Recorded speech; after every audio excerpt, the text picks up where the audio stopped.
बिस्मिल्लाहिर्रहमानिर्रहीम। तो बातें बहुत सी होती हैं, स्पेशली इस्लामाबाद के ड्राइंग रूम्स में तो बातें बहुत ज़्यादा होती हैं, क्योंकि वहाँ पे तो साजिशों का गढ़ है इस्लामाबाद। और वहाँ पे जब रात को लोग बैठते हैं लंबे लंबे सिगार लगा के कोहिबन, और उसके बाद जनाब साथ और चीज़ें चल रही होती हैं, उसके बाद जनाब वहाँ पे एक साजिशों का गढ़ है। जैसे मैंने पहले कहा इस्लामाबाद, वहाँ पे जनाब आवाज़ें आ रही हैं जनाब के मिड टर्म इलेक्शन शायद हो जाएं। मिड टर्म इलेक्शन होने की बातें ठीक है, करें, ज़रूर करें जी, जिसका दिल करता है करें, लेकिन उसके हालात क्या बन रहे हैं ऐसे ही या नहीं बन रहे।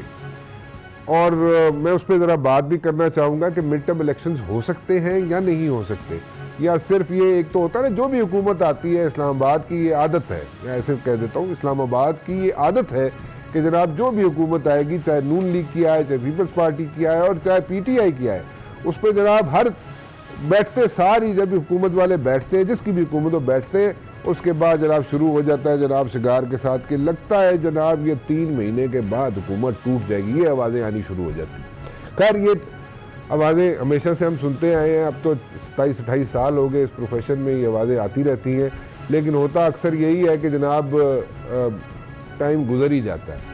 ठीक है, 5 साल ना सही, लेकिन टाइम ज़रूर गुजर जाता है।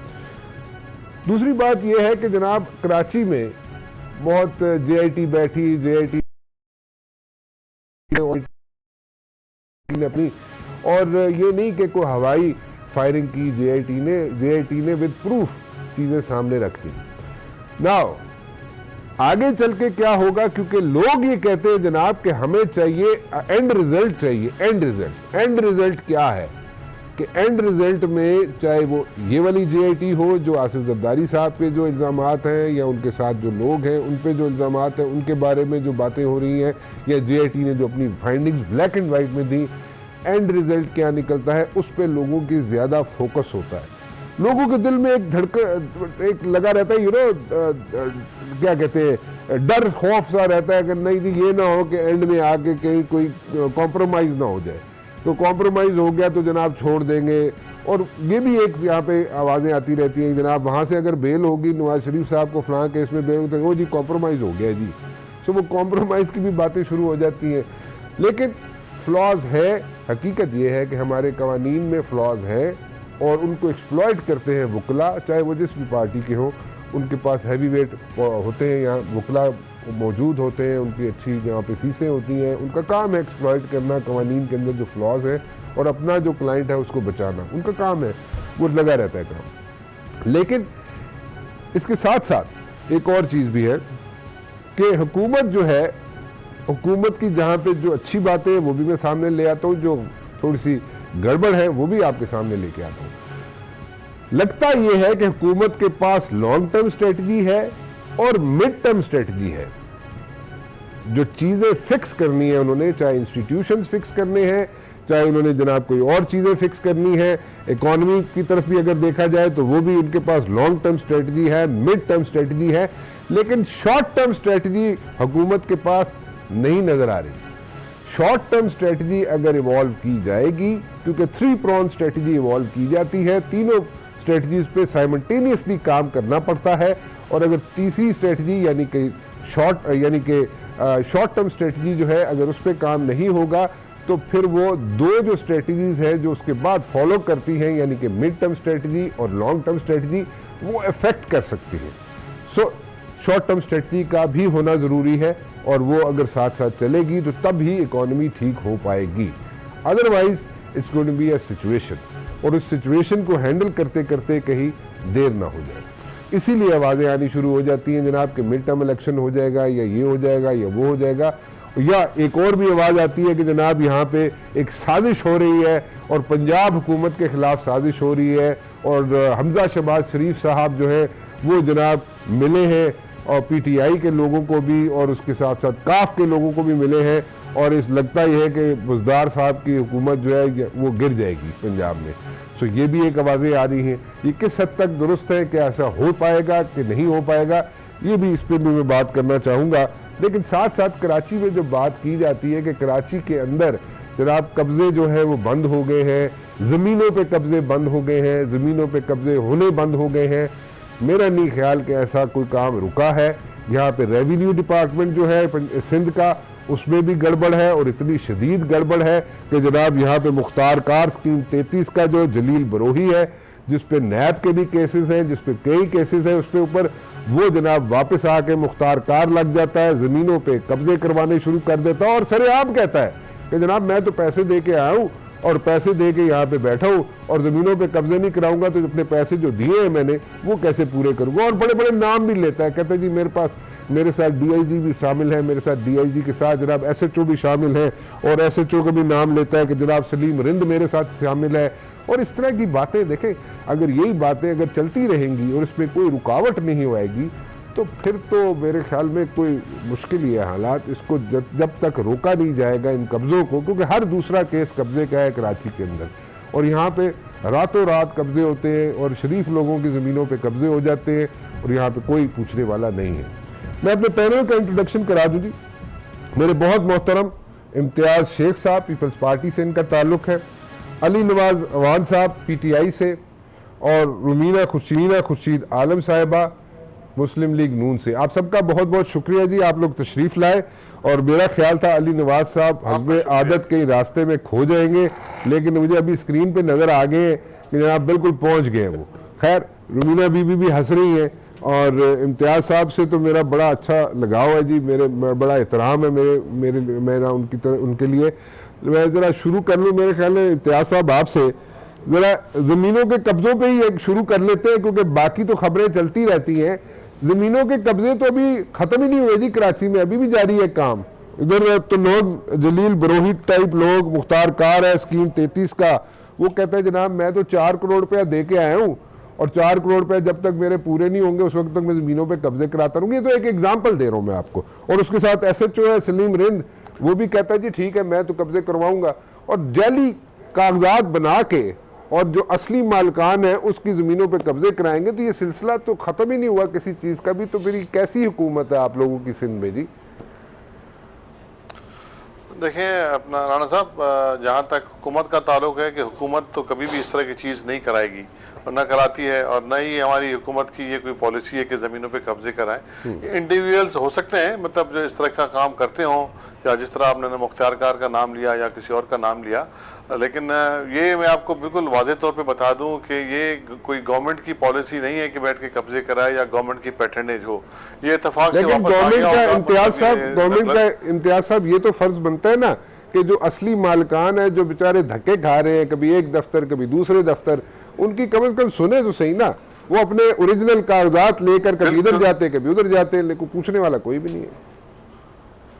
बिल्कुल आपने सही कहा। उनकी बिल्कुल उनकी मतलब उनका जो भी चीज़ उनकी शिकायत है या उनके कोई कागजात में कोई किसी ने हेर फेर की है तो डेफिनेटली गवर्नमेंट सुनेगी। और मतलब मैं हालांकि मेरे पास तो महकमा नहीं है, लेकिन ऐसा कोई है जिसके शख्स पे ज़मीन पे कब्जा हो गया या कागजात चेंज हो गए तो बताइए, हम मदद करेंगे। और मैं आपको यकीन दिलाता हूँ इस तरह की कोई शिकायत है तो डेफिनेटली सिंध गवर्नमेंट उस पर एक्शन लेगी ऐसे अफसरों पर, और कभी भी पैटर्नेज नहीं की और नहीं करेंगे इस पर। और अगर किसी भी आदमी के पास है तो उनका मिनिस्टर भी है, सेक्रेटरीज भी हैं, senior member board of revenue बहुत अच्छे और ईमानदार अफसर हैं, उनके पास भी जा सकते हैं। मेरे पास आ जाएं, मैं उनकी मदद करूँगा। आपके पास भेज देता हूँ शेख साहब, आपके पास भेज देता हूँ एज अ टेस्ट केस। आप भेज दें, मैं उनको मुतलका वजीर साहब से भी बात करूंगा और सीनियर मेंबर से भी बात करूंगा और इंशाल्लाह मतलब इस तरह की शिकायत होगी नहीं। लेकिन मतलब ये तासुर बिल्कुल नहीं होना चाहिए किसी को। गवर्नमेंट ऑफ सिंध इस तरह करती है। इंडिविजुअल एक्ट तो हो सकता है किसी का भी हो, किसी महकमे में भी हो, लेकिन यहाँ मतलब गवर्नमेंट ऑफ सिंध इस तरह की चीज़ कभी भी नहीं करेगी। और जो उनके वजीर हैं या जो उनके सीनियर मेंबर हैं, मैं आपको यकीन दिलाता हूँ बहुत ही मतलब अच्छे, ईमानदार और एफिशिएंट और ऑनेस्ट किस्म के लोग हैं। तो मतलब नीचे के लेवल पे कोई चीज़ हुई होगी हम ज़रूर देखेंगे और आप उनको मेरे पास भेज दें, ज़रूर मैं इंशाल्लाह। ये नाम बदनाम किया जा रहा है मखदूम जमीलुज़्ज़मान साहब का, मिनिस्टर है रेवेन्यू के, मैं उनको बड़ी अच्छी तरह जानता हूँ, शरीफ आदमी है, उनका नाम भी बदनाम किया जा रहा है।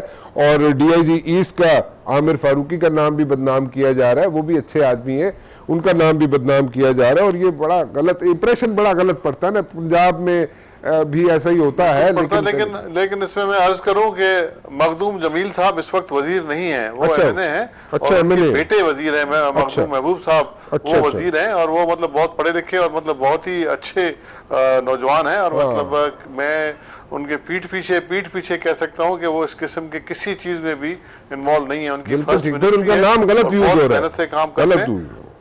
जी हाँ, नाम गलत कोई कर रहा होगा और डेफिनेटली मैं उनकी नोटिस में भी लाऊंगा इंशाल्लाह। और इस चीज को हम देखेंगे कि इस तरह का नाम ना हो। और मतलब मुतलका डीआईजी साहब से भी मैं बात करूंगा कि मतलब इस तरह की कोई चीज उनका नाम कोई इस्तेमाल कर रहा है तो जरूर देखें। और मैं आपको एक दफा फिर यकीन दिलाता हूं कि गवर्नमेंट ऑफ सिंध का इससे कोई ताल्लुक नहीं है और न ही वजीर साहब का, न ही सीनियर मेंबर साहब का। और इस तरह का कोई बंदा आ गया है तो definitely government of Sindh action लेगी, आप बेफिक्र रहें। बिल्कुल ठीक। मैं सीएम साहब के नोटिस पर भी लाऊंगा ये चीज। वेरी काइंड जी, आपके पास टेस्ट केस भी भेजा जाएगा। जरा आगे चलते हैं। जरा शेख साहब, आपकी अपनी पार्टी से यानी कि पीपल्स पार्टी से बड़ी फ्रंट फुट पे खेला जा रहा है, बड़ा हॉस्टाइल एटीट्यूड है टुवर्ड्स द गवर्नमेंट। और ये क्या है, जो प्रेशर माउंट हुआ है जेआईटी की फाइंडिंग्स का, उसको डिफ्यूज करने के लिए ये आप सब लोग आप ये कर रहे हैं, या वाकई आप लोग समझते हैं कि मेरे ख्याल में हुकूमत को टाइम नहीं देना चाहिए और उसको टफ टाइम देना शुरू कर देना चाहिए ताकि मसले मसाइल जो है मिड टर्म इलेक्शंस की तरफ चले जाए? देखिए जी, एक तो हमारी पार्टी ने कभी भी मिड टर्म इलेक्शन की बात नहीं की। अच्छा। नंबर 2, और न ही मतलब हमारी जो पॉलिसी है, अभी इलेक्शन हुए और पाकिस्तान दोबारा मिड टर्म इलेक्शन का मुतामिल नहीं हो सकता। अच्छा। लेकिन एक बात जरूर है कि हमारी पार्टी के चेयरमैन साहब ने, बिलावल साहब ने पहले इजलास में दोस्ती का हाथ बढ़ाया था, ताउन का हाथ बढ़ाया था। लेकिन मतलब वो पीटीआई की गवर्नमेंट पता नहीं किस हवाओं में थी, उन्होंने कहा कि नहीं, हमें मदद की जरूरत नहीं है। अच्छा। फिर आपने देखा ये पिछले 5 महीने में जो उन्होंने पूरे मुल्क का हशर किया है, जो महंगाई का जो एक तूफान खड़ा कर दिया, जो मतलब डॉलर की कीमत हो गई। लेकिन शेख साहब, ये तो जो महंगाई और ये जो डॉलर, ये सारी चीजें, ये तो मेरे ख्याल में 3-6 महीने में तो पीटीआई की हुकूमत खुद तो नहीं कर सकती ना, अपने साथ अपने पांव पे कुल्हाड़ी तो नहीं मार सकती। पिछले जो गवर्नमेंट थी यानी कि नून लीग की जो गवर्नमेंट थी, ओके, नून लीग की जो, ठीक है, पॉलिसी पे डिस्कशन करते हैं शेख साहब, लेकिन जो पिछली हुकूमत थी यानी कि नून लीग की हुकूमत थी, उसके आखिरी जो लेग थी यानी कि 6-8 महीने का जो अरसा था, उसमें ऐसे इकदामात लिए गए कि जो ये हुकूमत है पीटीआई की, उसको ये हीट फेस करनी पड़ रही है, ये मुश्किलात फेस करनी पड़ रही है। ये वो किए हुए हैं जो अब ये जो नून लीग के किए हुए पीटीआई वाले भुगत रहे हैं। मैं अर्ज करूं, ये जब आखिरी जमाना था नून लीग की गवर्नमेंट का, इस तरह के खराब हालात नहीं थे। ये अभी आके इनकी जो पॉलिसियां, इनसे संभल नहीं पा रहा है। ये मतलब ना तजुर्बेकार हैं, इनको मतलब सवाए लड़ाई झगड़े के, सवाई गालम गलोच के, और जो पूरी मुल्क की सियासत को उन्होंने तुर्श कर दिया है मतलब इस तरह के बयान दे के मतलब कोई पॉलिसी नहीं, कोई इकदाम तो बता दें। और मतलब यहाँ तक के डॉलर की चले बात करते हैं, डॉलर तो इनके ज़माने में हुआ। और बाकी वज़रा की भी आप सूरत हाल देख लें, किसी मिनिस्ट्री में कोई एक काम बता दें जो उन्होंने बेहतर किया हो, एक काम बता दें, कोई भी नहीं। पूरे मुल्क का पूरा ढांचा उन्होंने हिला दिया है। तो मतलब ये तो इसी वजह से लोगों ने मतलब अभी बातें शुरू कर दी हैं कि न गैस लोगों को मिल रही है, न बिजली है, न पानी है, डॉलर इधर पहुंच गया, महंगाई का तूफान। तो लोगों ने बातें शुरू कर दी हैं कि मिड टर्म की इलेक्शन हो जाए। तो मतलब अदरवाइज तो 5 महीने में तो कोई ऐसा टाइम नहीं है जो किसी गवर्नमेंट जो कुछ डिलीवर कर सके। लेकिन डिलीवर तो दूर की बात, आपने जिस तरह शुरू में बात की, जो उनकी स्ट्रेटजी है, मतलब शॉर्ट टर्म स्ट्रेटजी इनके पास नहीं है। तो ये मतलब लॉन्ग टर्म और मिड टर्म तो तब आएगा ना जब ये शॉर्ट टर्म स्ट्रेटजी बना के सूरत हाल को काबू करें। अब ये short term strategy short term में ही अगर ये बोल्ड हो जाए तो फिर मिड टर्म और लॉन्ग टर्म स्ट्रेटजी कौन इम्प्लीमेंट करेगा? तो ये मतलब अभी इनकी सूरत हाल बहुत मतलब कमज़ोर विकेट पर हैं ये। और आप देखें कि असेंबलियों में भी हाल ख़राब हो गया। इवन उनके MNAs मुतमईन नहीं है। मैंगल साहब जाके अपोजिशन में बैठ रहे हैं। पंजाब की सूरत हाल भी आप देखें हिल रही है। लेकिन इनके वज़रा साहबान, इनकी वफाकी वज़रा जो हैं, वो इस तरह की बातें कर रहे हैं जैसे कि मतलब पूरी इनको 2/3 मेजॉरिटी मिली हुई है और एक कमज़ोर हुकूमत है। उसको उसी तरह से अपना सबके साथ मिल के चलना चाहिए। और इस मुल्क को जो इस वक्त पूरा घिरा हुआ है इश्यूज़ में और महंगाई के मतलब तूफान से, मतलब लोग बेचारे सख्त परेशान हैं।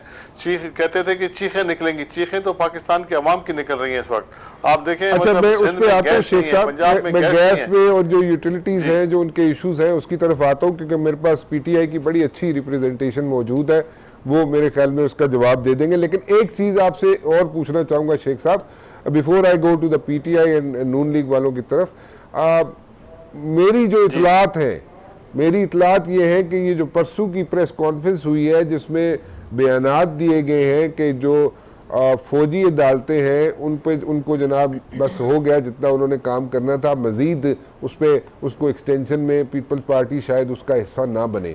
सो इसको अगर देखा जाए तो 9/11 के बाद पूरी दुनिया ने अपने कवानीन चेंज कर दिए, पूरी दुनिया ने यहाँ पे कवानीन बदल दिए, लेकिन हम तो फ्रंट लाइन स्टेट थे, हम तो बिल्कुल ऐसे सामने खड़े हुए थे दहशत गर्दी के।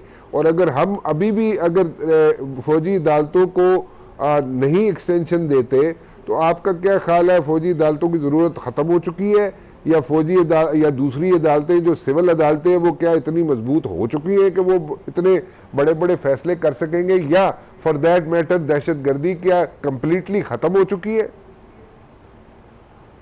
देखिए जी, ये दहशत गर्दी का जो जिन पूरे पाकिस्तान में फैल गया था वो अल्लाह की मदद से वो पाकिस्तान की फ़ौज ने और बाकी इदारों ने, हुकूमतों ने उस पर काबू पा लिया और कितने नजराने, जानों के नजराने दे के सैकड़ों हज़ारों की तादाद में और सिविलियंस ने मतलब सिटिंग जनरल, सर्विंग जनरल शहीद हुए पाकिस्तान में, किसी मुल्क में ऐसा नहीं। बिल्कुल, इसमें कोई शक नहीं है। जवान, जनरल, सिपाही, आम लोग, बच्चे छोटे हमारे, मतलब पूरे मुल्क ने कुर्बानी दी है उसके लिए और ये मतलब काबू पा लिया गया, उस पर काफी हद तक कंट्रोल हो लेकिन गया। अभी अब उसके लिए लास्ट टाइम जब ये अदालतों की तो जरूरत अभी भी मौजूद है ना। लास्ट टाइम जब ये इसकी अदालतों का जिक्र हो रहा था, जब उसकी बुनियाद डाली जा रही थी और बिल लाना था, तो उस वक्त की हुकूमत ने ये कोशिश की और सबको मिलाया। पाकिस्तान पीपल्स पार्टी उस वक्त भी फौजी अदालतों के हक में नहीं थी और मतलब रज़ा रब्बानी साहब के बयानात और उस तरह की चीज़ें आपने खुद याद होंगी आपको। लेकिन फिर उन्होंने कौमी मतलब मफाद की में और उन्होंने कहा कि मतलब उस वक्त की जो ज़रूरत थी, वक्त और हालात के मुताबिक उस वक्त उन्होंने उस पर उनको कबूल किया और उसकी तश्कील हुई और पाकिस्तान रज़ा रब्बानी साहब के बयान मुझे नहीं समझ आती, पढ़े लिखे आदमी है, फिक्शन की किताबें ज्यादा पढ़ते हैं रज़ा रब्बानी साहब, लेकिन एक दहशतगर्दी फेस कर रही हो एक मुल्क और एक कौम, तो वहां पे अगर रज़ा रब्बानी साहब जैसे पढ़े लिखे आदमी अगर कहे कि अदालतों की जरूरत नहीं है, पार्टी ने फिर वही कौमी मफाद में फैसला किया। पार्टी ने कौमी मफाद में फैसला किया, हमारी लीडरशिप ने किया। लेकिन अब सूरत हाल ये है कि अभी भी तो हुकूमत है ना जी, गवर्नमेंट को चाहिए कि इसको लेके आगे बढ़े ना, गवर्नमेंट के लोग आए ना, बात करें। लेकिन आपके 4-6 बंदे जो है ना, मैं जो पूछना चाह रहा था ना, 4-6 बंदे जो है आफ्टर दैट प्रेस कॉन्फ्रेंस जो परसों की थी, उसके बाद 4-6 सिटिंग एमएनए जो हैं आपके, वो इस्तीफे जेब में डाल के फिर रहे हैं। राणा साहब, मसला यह है कि पार्टी का मौक़िफ़ तो पहले भी, पिछली दफा भी ये था, अभी भी ये है। पिछली दफा पॉलिटिक्स होती है ना, यही तो पॉलिटिक्स है। पार्टी को कायल किया गया, समझाया गया, बताया गया और हालात ऐसे थे, पार्टी ने खुद भी देखा तो उन्होंने किया। अब गवर्नमेंट की तरफ से कौन सा इनिशिएटिव हुआ है, गवर्नमेंट ने किससे बात की है? लास्ट टाइम प्राइम मिनिस्टर साहब ने उस वक्त, चलो इसे आपका कहने का मकसद है गवर्नमेंट को चाहिए कि वो बात करे। तो मतलब है ये गवर्नमेंट की नाअहली है, इसमें भी नाअहली है। अच्छा, आपका कहने का मकसद ये है कि गवर्नमेंट को चाहिए कि वो आसिफ जरदारी साहब को अप्रोच करे। This is what you are saying.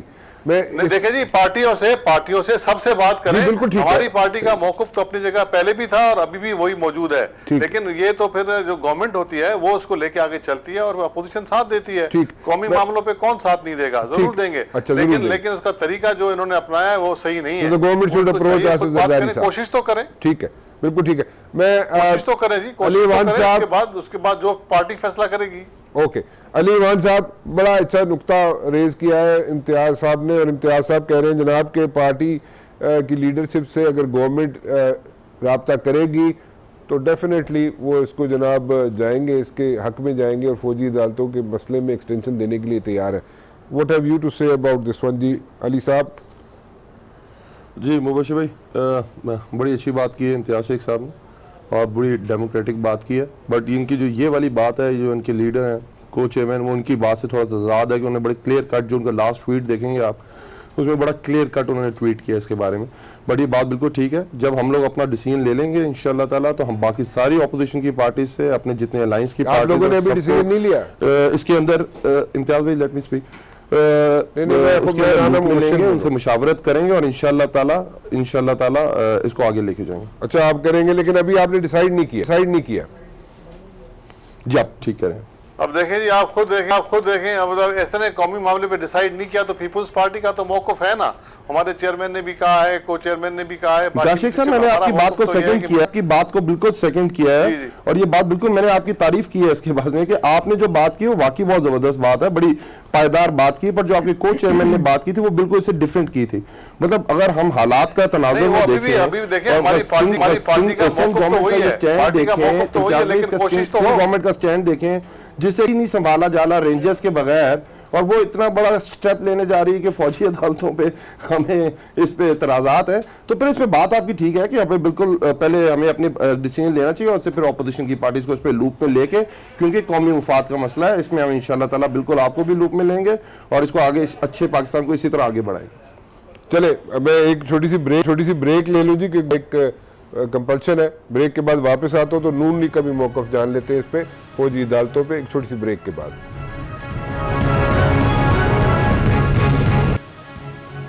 Ali Nawaz साहब, मैं आपकी तरफ दोबारा वापस आ रहा हूँ। अली नवाज साहब, आप कह रहे थे जनाब कि आप जरूर जाएंगे आसिफ जरदारी साहब के पास, यानी कि पीटीआई की हुकूमत जरूर रब्ता करेगी आसिफ जरदारी साहब से और जो फौजी अदालतों का मसला है उस पर बात करेंगे।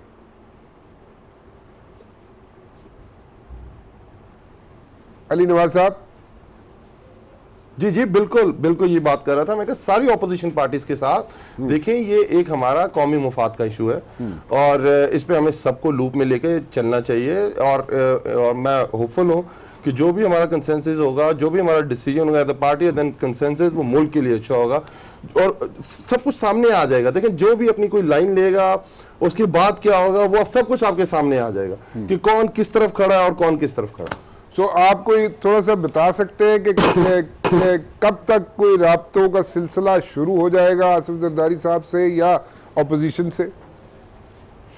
मैंने आपको पहले बताया मुबशिर भाई कि पहले हमने इस चीज़ पे डिसाइड करना है, हम अपना इस पे मशावरत कर रहे हैं हमारी पार्टी इस चीज़ के ऊपर, वंस हम इसको रीच करते हैं उसके बाद आइदर केस हम सबको इसमें लूप मिलेंगे एज अ गवर्नमेंट, ये हमारा फर्ज बनता है और हमें चाहिए भी।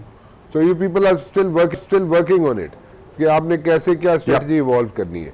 एक दूसरी चीज़ मुझे बता दी अली अवान साहब, क्योंकि इम्तियाज शेख साहब से भी यही डिस्कशन हो रही थी कि जो शॉर्ट टर्म स्ट्रेटजी है to fix the economy of Pakistan, वो शॉर्ट टर्म स्ट्रेटजी क्या है आप लोगों की, यानी कि पीटीआई की, यानी कि क्या स्ट्रेटजी क्या है to fix the economy of Pakistan? जी ठीक है, गदर मचा रहा, हमने थोड़ा सा गदर जरूर मचा रहा है, वो जरूर मैं उसमें उसको मैं बताता हूँ, बजाय इसके कि आप उस पर तरफ जाए, मैं बताता हूँ कि पिछले कई सालों से गदर मचा रहा है यहाँ पे, उसको फिक्स करने के लिए ओवरनाइट आप लोग नहीं फिक्स कर सकते, लेकिन then again what is the short term strategy? मैं आपको ये बताने लगा था मुबशिर भाई, जब मुशर्रफ साहब की गवर्नमेंट गई थी 2008 में, तो अगर आपको याद होगा उस वक्त डॉलर प्राइस 60s में थी। जब पीपल्स पार्टी के पहले साल के बाद देखिएगा कितनी डिवैल्यू हुई थी, और जब पीपल्स पार्टी की गवर्नमेंट गई थी अराउंड 92 से 95 के दरमियान फ्लक्चुएट कर रहा था। जब नवाज शरीफ साहब की गवर्नमेंट आई है और जब उनकी गवर्नमेंट गई है तो वो 121-123 के दरमियान फ्लक्चुएट, इसाकदार साहब के जमाने में वो 105 पे रहा, जिसके बारे में कहा जाता है 7 से 8 हज़ार डॉलर जो अपना फॉरेन एक्सचेंज है वो आपने यूज किया उसको मैनिपुलेट करने के लिए। जब मुफ्ता इस्माइल साहब आए और उन्होंने, मैं उनकी तारीफ करता हूं कि उन्होंने समझा और उन्होंने चीजें चेंज की रियल इकोनॉमी की तरफ, तो उसको डिवैल्यू करना पड़ा उनको पैसे को। मुबशिर भाई आप साथ हैं हमारे? जी जी आई एम विद यू जी, बिल्कुल आई एम विद यू। अच्छा हाँ, तो उनको करना पड़ा, वो 120 से 125 के दरमियान फ्लक्चुएट कर रहा था। जब हम आए और हमने उनको जो इकोनॉमी को ठीक करने की कोशिश की और जो पैसा डिवैल्यू हुआ वो 138 और 140 के दरमियान चल रहा है। शॉर्ट टर्म में आपने देखा होगा जब नवाज शरीफ साहब आए थे तो उन्होंने $1.5 अरब सऊदी अरब से अपने बैंक में इसको पार्क करवाया था।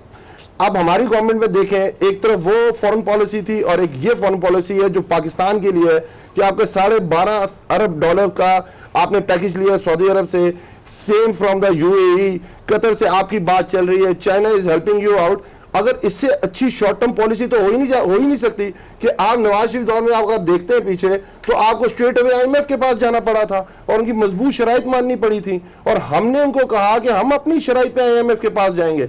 आपका हमारे पास अगर आप डाटा उठा के देखें कि जब हम लोग आए हैं तो $56 बिलियन पे आपकी इंपोर्ट्स खड़ी थी, $25 बिलियन, मैं आपको राउंड फिगर करके दे रहा हूं, आपकी एक्सपोर्ट्स खड़ी थी। आपको फुल पहले साल $18 अरब चाहिए था करंट अकाउंट डेफिसिट अपना पूरा करने के लिए। तो आपकी इकोनॉमी इस नहज पे खड़ी थी। आपकी जो स्टेट इंस्टीट्यूशंस हैं जिसकी हम बात करते हैं कि बड़ी वो जबरदस्त एक्सपीरियंस टीम थी, जो जरदारी साहब की गवर्नमेंट गई थी वो 350 अरब रुपए पे खड़ी थी। जो नवाज शरीफ साहब की गवर्नमेंट गई तो वो 950 अरब रुपए पे गई थी। और ये सर्कुलर डेट छोड़ के, जिनमें रेलवेज है, जिसके अंदर वापडा है, जिसके अंदर स्टील मिल है, ये सारे वो स्टेट इंस्टीट्यूशन जो 950 अरब पे खड़े थे, और 500 अरब रुपए का सर्कुलर डेट अलग खड़ा हुआ था। अरब रुपए बढ़ाया था इन्होंने just to control the artificially पैसा पंप इन करके। तो ये पुराने अगर आप हालात देखेंगे तो आपको तो बहुत अच्छा लगेगा, बट हम अपनी हिस्ट्री भूल जाते हैं और हम बड़ा फोकस करके कहते हैं ये तबाही होगी। असल तबाही ये नहीं हुई। तबाही हुई क्या है कि पहली दफा एक हुकूमत आई है जो एहतसाब की बात कर रही है। अगर आप शहबाज शरीफ साहब की और मोहतरम जरदारी साहब की लास्ट स्पीचेस सुन लें तो शहबाज शरीफ साहब खड़े होते हैं, वो नैब के खिलाफ तकरीर करते हैं, और अगर जरदारी साहब खड़े होते हैं वो JIT के खिलाफ तकरीर करते हैं। और पहले हमें जो हुक्म आया नहीं था, साकिब निसार साहब जो chief justice, ex chief justice साहब ने अपने रिमार्क्स पास किए थे तो पूरे मुल्क में इन्होंने वावेला मचा दिया था कि जी फारूक नाई साहब के भाई के भी नाम निकाल दें, आप मुराद अली शाह साहब का भी नाम निकाल दें, आप बिलावल भुट्टो जरदारी साहब का नाम निकाल दें। और जब वो रिपोर्ट आती है और रिपोर्ट बड़ी क्लियर कट आती है कि आप JIT को उन्होंने पार्ट ऑफ द अपना डॉक्यूमेंट बनाया फैसले का, उसमें उन्होंने कहा है कि जी अगर आप समझते हैं मुराद अली शाह साहब और बिलावल भुट्टो साहब, अगर नैब समझती है कि इनके खिलाफ केस बनता है, इनके खिलाफ केस बनना चाहिए, इंप्लीमेंटेशन बेंच। तो बात करने का मकसद ये है कि आप अपने मतलब की चीजें ले लेते हैं, अच्छा हाप अप करते हैं और आपको पता है बाकी बातों का। तो असल प्रॉब्लम सिर्फ एहतसाब है। और ये चाहते क्या है, देखिए फिर ये जो आपने पहली अपना इंट्रो में और उसके बाद जो बात की है कि आप हमारे साथ निगोशिएटिंग टेबल पे बैठे। पहले जमाने में जो आप बात कर रहे थे मुबशिर भाई कि जी आपकी जो प्रोसिक्यूशन है वीक है, प्रोसिक्यूशन उधर क्या करे अगर कोटकना केस के अंदर और बाकी जो नैब रेफरेंस जो नवाज शरीफ साहब ने इनके खिलाफ बनाए थे उसमें जब फैसले आते हैं वो जज साहब कहते हैं कि मैं इस पर फैसला नहीं दे सकता कि जो आप एविडेंस दे रहे हैं ये फोटो कॉपीज पे है, तो फोटो कॉपीज में मैं उस एविडेंस में आपको सजा नहीं दे सकता हूं। यही चीजें ये चाहते हैं हमसे, यही है कि जिस तरह ये दिनों पार्टियों ने एक दूसरे का अपने अपने अदवार में आके अपने अपने इंस्टीट्यूशन जो उनके नीचे आते थे इनको जो रिलैक्सेशंस दी है वो हमसे ये चाहते हैं। तो इंशाल्लाह ताला वो नहीं होगा और एहतसाब आगे बढ़ेगा और इनके लिए भी बड़ा फेयर चांस है कि अगर ये क्लीन हुए ये ज्यादा बड़े होके निकलेंगे। और अगर इन्होंने वाकई पाकिस्तान का पैसा खाया हुआ, जो बाकी सारी अवाम को पाकिस्तान का पता है कि वो 30-100 इतनी बड़ी अमाउंट लेते हुए भी अजीब सा लगता है कि वो पैसा जो पिछले 5 साल में पाकिस्तान में डेवलपमेंट की मद में खर्चा वो कहाँ गया है, तो फिर तो सारा फैसला अवाम करेगी। मैं रुबीना की तरफ चलूंगा जी। रुबीना आप मुझे बता दें, आप जो एहतसाब हो रहा है उससे डेफिनेटली आप लोग तो खुश नहीं हो सकते क्योंकि आपकी लीडरशिप जो है वो फेस कर रही है हीट, लेकिन डू यू थिंक के एंड रिजल्ट जैसे कि कहा जा रहा है और दिस इज वेरी ट्रू जो कह रहे हैं अली इवान साहब भी कि जनाब अगर तो एंड रिजल्ट नहीं निकलता कुछ भी, चाहे वो आसिफ जरदारी साहब हो, चाहे कोई और हो, चाहे नवाज शरीफ साहब हो, अगर एंड रिजल्ट यानी कि फैसला हतमी फैसला अगर आप लोगों के अगेंस्ट नहीं आता या आसिफ जरदारी साहब के या उनके साथ जो लोग हैं जो JIT में जिन लोगों की निशानदेही की है उन लोगों के खिलाफ नहीं आता तो आप लोगों को तो क्लीन चिट मिल जाएगी। फिर शोर किस बात का? रुमीना बीबी थैंक यू सो मच कि आपने मुझे भी अब मौका दे दिया बोलने का। बात यह है कि एहतसाब जी चलिए कोई बात नहीं। बात यह है कि नो डाउट शोर जो है बकौल शोर तो हर तरफ से ही उठ रहा है, कोई एक तरफ से नहीं उठ रहा, लेकिन अनफॉर्चुनेटली बात यह है कि हम तो ये कह रहे हैं, जैसे पहले आपने अपने इंट्रो में भी कहा और फिर दोबारा बात हुई कि मिड टर्म की, तो मैं उस पर भी ये ज़रूर कहना चाहूँगी कि हम में से कोई भी जो पार्लियामेंट के सिस्टम में है वो कोई भी ये नहीं चाहता कि कहीं पर भी मिड टर्म इलेक्शन हो, क्योंकि हम तो ये चाहते हैं कि पाकिस्तान में जो जमहूरियत का ये सिलसिला चला है, खुदा करे कि जैसे भी ही है ये चलता चले। दूसरी बात तक जहाँ तक एहतसाब की बात है तो मैं समझती हूँ कि एहतसाब करने का हक जो है वो सिर्फ पीटीआई की गवर्नमेंट को नहीं है, उसके लिए इदारे मौजूद है और एहतसाब हमारा तो हो रहा है, हमारा तो हमारे दौरे हुकूमत में ही एहतसाब का सिलसिला जो है वो शुरू हो चुका हुआ था। और रही बात, हाँ ये बिल्कुल इन्होंने ठीक कहा है कि जो क्लीन होके निकलेगा उसको क्लीन चिट मिल जाएगी और वो ज़्यादा बड़ा होके निकलेगा। तो हम तो अब तक मेरे ख्याल में जिस भट्टी में हमें तपाया जा रहा था उसमें से इंशाल्लाह कुंदन होकर निकलेंगे भी और दुनिया देखेगी भी और देख भी रही है। बहुत सारी चीज़ें हैं क्योंकि बहुत सारे लोग जिनको इल्ज़ामात, अब क्योंकि देखिए इल्ज़ाम के बिना के ऊपर आप किसी को मुजरिम नहीं कह सकते। रुबीना बीबी एक चीज मैं सवाल छोड़ता हुआ जा रहा हूँ ब्रेक की तरफ, लेकिन एक चीज जो है जहाँ पे मैंने निशानदेही कर रहा हूँ पीटीआई की गलत चीज़ों पे या उनके फ्लॉज की तरफ, उस वहाँ पे उनके जो प्लस पॉइंट्स हैं वो भी मैं सामने रखना चाहूँगा। देखें बीबी जो है इमरान खान साहब की हमशीरा है, कोई बंदा डिफेंड करने के लिए पीटीआई से बाहर नहीं निकला उनको, वो खुद ही अदालत गई, खुद ही जाके उन्होंने वहाँ पे जो फेस करना था अदालत को किया, लेकिन पीटीआई ने या इमरान खान ने उनको आके सेव करने की कोशिश नहीं की। This is a new trend और इस ट्रेंड को ज़रा सामने रखिएगा। मैं एक ब्रेक लेके वापस आता हूँ।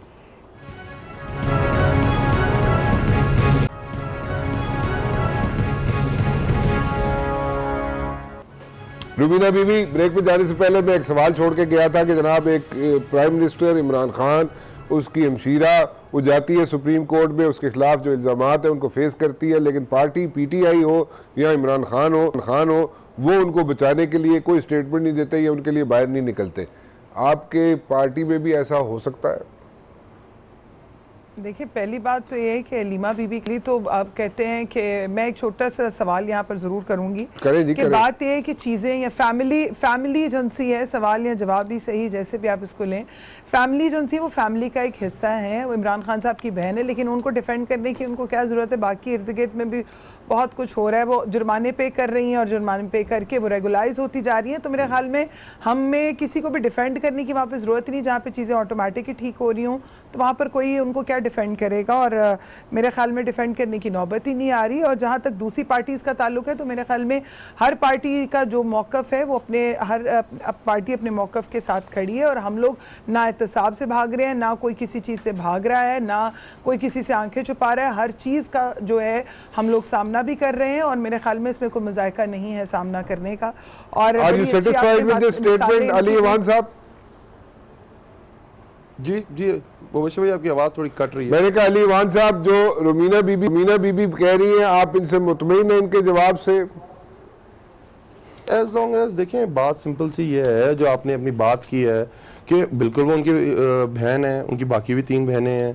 आप उनको देखा, जब आप उनका देखें, उनके एक कज़न आए थे हमारी पार्टी में और जब खान साहब ने उन्हीं को टिकट नहीं दिया वो पार्टी छोड़ के भी चले गए और उसके बाद उनकी फैमिली का कोई बंदा सियासत में नहीं है। और जहाँ तक मैं लीमा बीबी को जानता हूँ, आई वर्क विद हर, हमारी जो फंड रेजिंग होती है शौकत खानम की, बैक में आप बहुत पुरानी बातें कर रहा हूँ आपसे, या नमल यूनिवर्सिटी की, और उन्होंने हमेशा सेक्रीफाइस किया है पाकिस्तान के लिए। और हम तो चाहते हैं, बहुत अच्छी बात है जो हम इनसे एक्सपेक्ट कर रहे हैं वही हम लीमा बीबी से भी एक्सपेक्ट करते हैं। अच्छा एक मिनट, मैं आपको जिस तरह अपने आप को वो क्लियर कर रहे हैं, अली साहब आपकी गुफ्तगू काट रहा हूँ मैं, वक्त थोड़ा मुख्तसर है।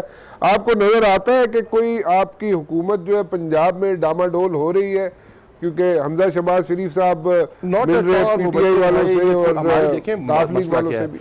देखें, ये पीपल की जब पहली गवर्नमेंट आई थी, मतलब जरदारी साहब की, बीबी की बात नहीं कर रहा मैं, जरदारी, इनकी भी कोलिशन गवर्नमेंट थी और ये चीज़ें कोलिशन गवर्नमेंट को फेस करनी पड़ती हैं, उसमें मसाइल आते हैं, एटीट्यूड प्रॉब्लम्स होते हैं कई लोगों के वाकई रियल इश्यूज होते हैं। कुछ लोग आपकी जब आपसे कोलिशन कर रहे होते हैं तो कुछ आपने उनके साथ कमिटमेंट्स की होती हैं, वो पूरी करनी होती हैं, तो ये सीधे कोलिशन में चलती रहती हैं, अप एंड डाउन आता रहता है। बट अगर आप ये कहें कि हमारी कोई गवर्नमेंट को मसला है, नॉट एट ऑल जी, बिल्कुल जबरदस्त स्मूथ गवर्नमेंट चल रही है और इंशाल्लाह इसी तरह चलती रहेगी, इंशाल्लाह डिलीवर करेगी। एक आखिरी सेंटेंस में चाहूंगा अपना इम्तियाज शेख साहब आप उसमें एक सेंटेंस में अगर जवाब दे दें, वक्त जो है वो कम है बहुत।